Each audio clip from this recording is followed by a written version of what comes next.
Chers amis, en ce dimanche des rameaux et de la Passion de notre Seigneur Jésus-Christ, la liturgie demande aux prêtres de prêcher brièvement. Alors j'obéis. Il y en a qui pensent, c'est pas vrai. C'est un truc de prédicateur. Vous savez, les prédicateurs, quand ils commencent et ils disent « je ne vais pas être long », aïe, aïe, aïe. Non, rassurez-vous, j'ai pitié de vous. Et surtout, nous avons beaucoup de liturgie cette semaine. Vous savez, c'est le dimanche, attention, c'est pas que le dimanche des rameaux. Et je pense que depuis un quart d'heure, vous l'avez compris. C'est le dimanche des rameaux et de la Passion de notre Seigneur Jésus-Christ. Le cardinal Cantalamessa, que je vous invite chaleureusement à écouter, qui est ce prédicateur qui, depuis plus de 40 ans, prêche tous les vendredis d'Avent et de Carême au Saint-Père et à tous ses collaborateurs à Rome. Le vendredi à 9h du matin, c'est en direct et c'est traduit en français sur KTO. Je vous recommande ces prédications. Et le cardinal Cantalamessa dit qu'il y a une certaine incohérence, mais c'est comme ça que nous n'entendons la Passion du Seigneur que pour la Semaine Sainte. Nous entendons ce récit que pour la Semaine Sainte, alors que c'est le cœur. C'est vraiment le cœur de notre foi, c'est le centre de l'histoire de l'humanité. Et c'est pour ça qu'il faut bien en profiter aujourd'hui et vendredi. Vendredi, je vous donne tous rendez-vous pour ceux qui viennent à la cathédrale à 19h, l'office de la Passion, où nous entendrons cette fois-ci la Passion selon Saint Jean. Et ce n'est pas le Père Pierre qui fera Jésus, c'est l'évêque en personne, successeur des apôtres, Monseigneur Dominique Ré, qui nous fait l'honneur d'être avec nous dans sa co-cathédrale pour ce vendredi saint. Donc, je vais laisser Monseigneur Ré prêcher sur la Passion, pour ne pas être trop long non plus. Et j'aimerais dire un mot sur ces rameaux, sans faire de rime. Un mot sur cette entrée triomphale de Jésus à Jérusalem, un moment absolument incroyable, un moment qui, oui, est historique, ça a vraiment eu lieu, mais un moment qui peut nous rejoindre aujourd'hui. Mon obsession de prêtre et de prédicateur, c'est de me dire, ils sont là, ces fidèles, ils sont venus, ils ont pris 1h30, 2 heures de leur temps pour être là, non pas pour chauffer les bancs, même s'il faudrait un peu, non pas pour être là, occuper une place, mais ils sont là parce qu'ils ont soif, parce que même si nous ne nous en rendons pas toujours compte, nous avons soif du bon Dieu. Nous sommes faits pour lui, nous sommes faits pour ce merveilleux Seigneur qui nous a créés comme des chefs-d'œuvre. Vous êtes tous un chef-d'œuvre. Dis à ton voisin, tu es un chef-d'œuvre du bon Dieu. Dis-lui, il ne le sait pas, dis-lui, tu es un chef-d'œuvre du bon Dieu. Tu es un chef-d'œuvre. Il y en a qui ne le croient pas. Tu es aimé. Tu es aimé à la folie. Tu es un chef-d'œuvre. Et mon obsession, c'est de me dire, mais que tous ceux qui sont là, que la cathédrale soit pleine ou pas, peu importe, que nous soyons 3 ou 4 ou 10, une messe de semaine ou pour la messe dominicale, que nous ressortions tous transformés, qu'il se passe quelque chose, que nous le voyions ou non, que nous le sentions ou non. Nous ne pouvons pas nous approcher du Dieu vivant et en ressortir indemnes. Si vraiment nous nous approchons avec le cœur, il se passe toujours quelque chose et quelque chose de bon. Voilà pourquoi la liturgie n'est pas une histoire de meubler l'agenda des paroisses, organiser des belles célébrations. On va essayer qu'elles soient belles, grâce notamment aux jeunes là, qui servent la messe, aux diacres, aux prêtres, à vous, à chacun. On va essayer de faire les plus belles liturgies possibles, mais ces plus belles liturgies ne serviront strictement à rien si nous ne comprenons pas que derrière, il se passe quelque chose dans l'invisible, c'est-à-dire que nous ne sommes plus à Fréjus, c'est la nouvelle du jour. Aujourd'hui, nous sommes à Jérusalem, voyage gratuit. Vu le prix des billets d'avion, c'est intéressant. Nous sommes à Jérusalem, spirituellement, nous sommes avec les foules et nous acclamons le Seigneur et nous lui ouvrons nos portes. Voilà pourquoi il ne s'agit pas seulement d'un moment historique, il s'agit d'un moment pour nous aujourd'hui qui peut changer nos vies. Si, du moins, comme ces foules, et nous l'avons fait vraiment avec cœur, place de la cathédrale, et en rentrant dans cette cathédrale, nous avons acclamé le roi des rois sans honte ni peur.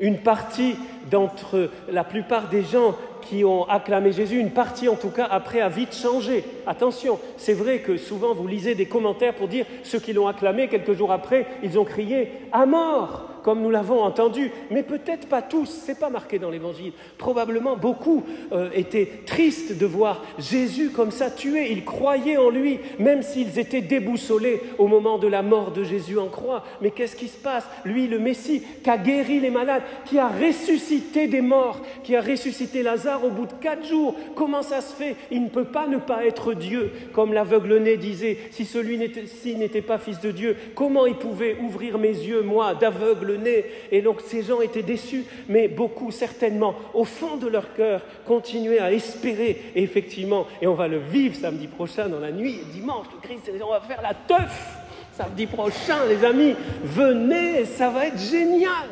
Nous ne sommes pas des chrétiens du vendredi saint, point. Nous sommes des chrétiens de Pâques. Et Pâques, ça commence aujourd'hui et ça va jusqu'à la Pentecôte même, avec la venue de l'Esprit Saint. Alors pour ne pas risquer, nous aussi, peut-être d'acclamer le Seigneur qu'en parole, pour ensuite le renier par nos actes, une seule solution, les amis, nous laisser toucher par cet amour fou, car nous sommes aimés à la folie.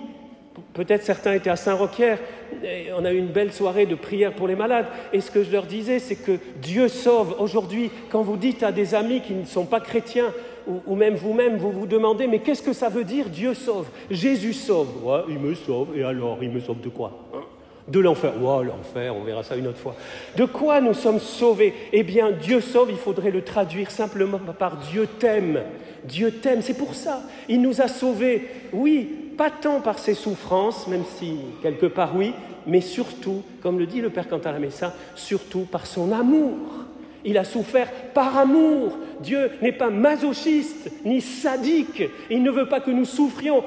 Le Père ne s'est pas complu à voir souffrir son Fils pour je ne sais pas quoi. Non, c'est que par amour. Dieu sauve, c'est Dieu nous aime. Et voilà le secret. Voilà pourquoi on a cette grande semaine. Pour nous laisser toucher tous autant que nous sommes. Aussi bien ceux qui viennent à la messe tous les jours, les prêtres, les diacres, les fidèles, que ceux qui sont là 1 ou 2 fois par an. J'ai une bonne nouvelle, les amis. Vous vous êtes fait avoir d'être venus aujourd'hui. Vous n'auriez pas dû venir. Vous êtes piégés. On ne va pas fermer les portes de la cathédrale, hein. Mais vous êtes piégés par l'amour de Dieu. Le Seigneur est en train, à travers son pauvre prêtre Pierre, de vous déclarer, de vous faire une déclaration d'amour.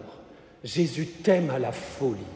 Il n'attend pas de toi que tu sois un catho-pratiquant. Il attend de toi que tu lui ouvres son cœur, ton cœur, à son cœur. Et ta vie peut changer. Et alors là, tu courras à l'église, et pas que le dimanche. Parce que tu comprendras que ce qui se passe à la messe, ce n'est pas une histoire, encore une fois, de rite. Ce qui se passe à la messe, c'est la déclaration d'amour. La messe est la plus grande déclaration d'amour. Je ne comprends pas comment les gens ne comprennent pas ça. Mais bon, ce n'est pas grave.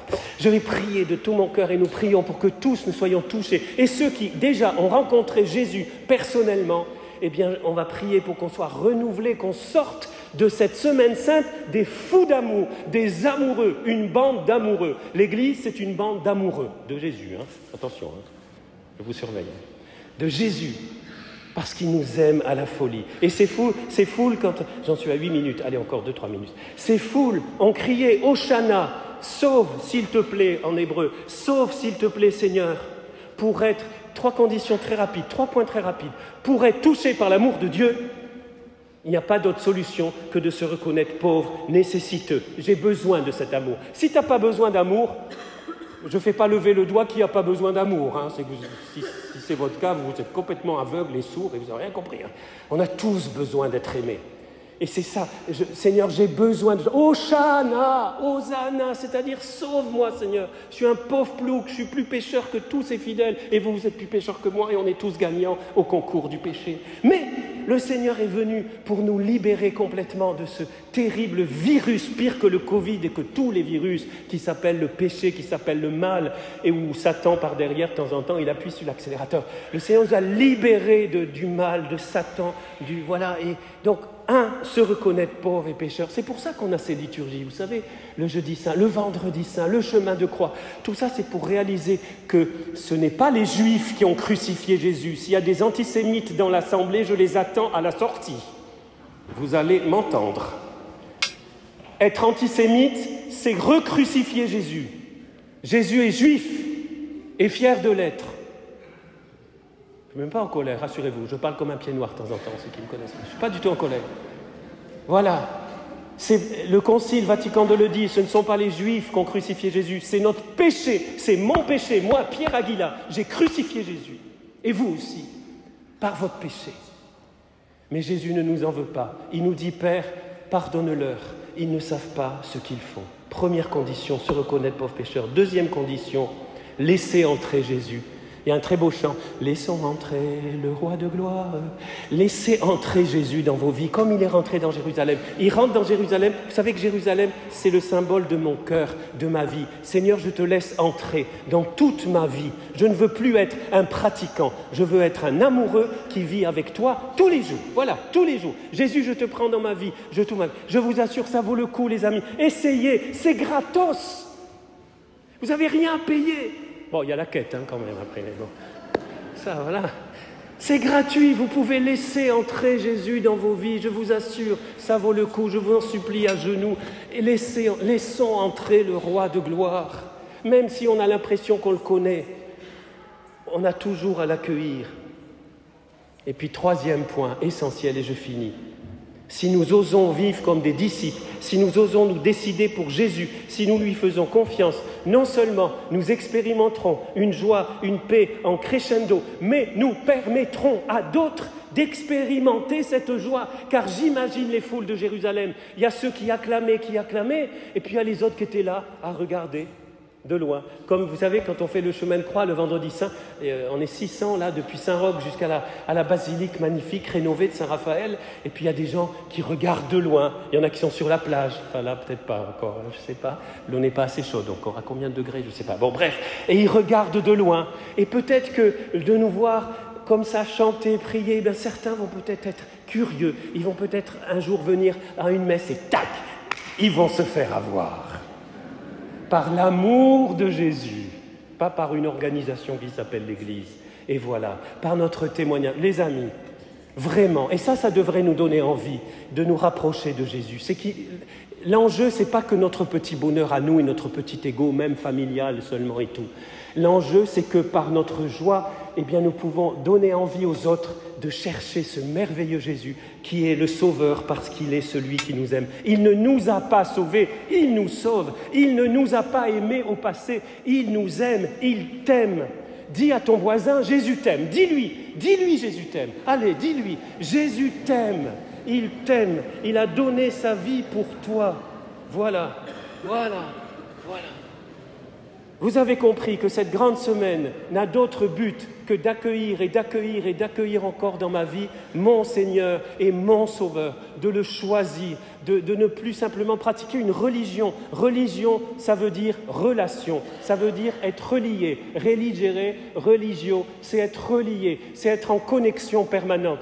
Dans ce sens-là, oui, nous sommes fiers de notre religion, mais c'est qu'un système et tout, ça ne sert à rien. Et d'ailleurs, on l'utilise souvent pour nous excommunier, nous anathémiser les uns les autres, alors que Jésus est mort pour tous. Et le seul canonisé par Jésus, c'est un bandit et peut-être un meurtrier qui, au dernier moment, a dit « Seigneur, souviens-toi de moi ». Ce n'est pas dans la passion d'aujourd'hui, ce sera dans une autre passion qu'on lira. « Seigneur, souviens-toi ». Et le Seigneur lui dit « Aujourd'hui, tu seras avec moi dans le paradis ». Ça veut dire qu'aucun d'entre nous, même celui qui est au fond peut-être ou qui se cache derrière un pilier, je ne te vois pas là-bas, et peut-être tu es venu parce qu'il te faut ton petit rameau béni. Bon, il est béni le rameau, ça y est, c'est fait. Bon. Mais tu es là et Jésus a bien plus qu'un rameau pour toi. Il a son amour. Et pour toi qui aimes Jésus déjà, pour toi qui le suis depuis longtemps, qui est fidèle malgré tout, qui pleure parce que tes enfants et tes petits-enfants ne viennent pas à l'église, parce que tes enfants n'ont pas baptisé leurs enfants, toi qui pleures, eh bien arrête de pleurer. Voilà, arrête de pleurer. Et dis-toi, par ma prière, par mon témoignage, tôt ou tard, l'amour de Jésus aura le dernier mot. Amen ou pas amen ? Il aura le dernier mot dans ma famille, il aura le dernier mot. Et mes petits-enfants un jour, je crois qu'ils vont te rencontrer. Comme dit, et je finis, un ami pasteur, plutôt que de se lamenter, « Ah, mon petit enfant, ils ont... plutôt, tu peux dire, vous savez ce qu'il dit ? Il dit, mon petit-fils, ma petite-fille est en train de préparer son témoignage. Parfois, ça dure longtemps. Et un jour, témoigneront que l'amour du Christ l'a aussi touché. Désolé, j'ai fait 15 minutes, je voulais faire 10, mais je vous demande la miséricorde parce que c'est trop beau.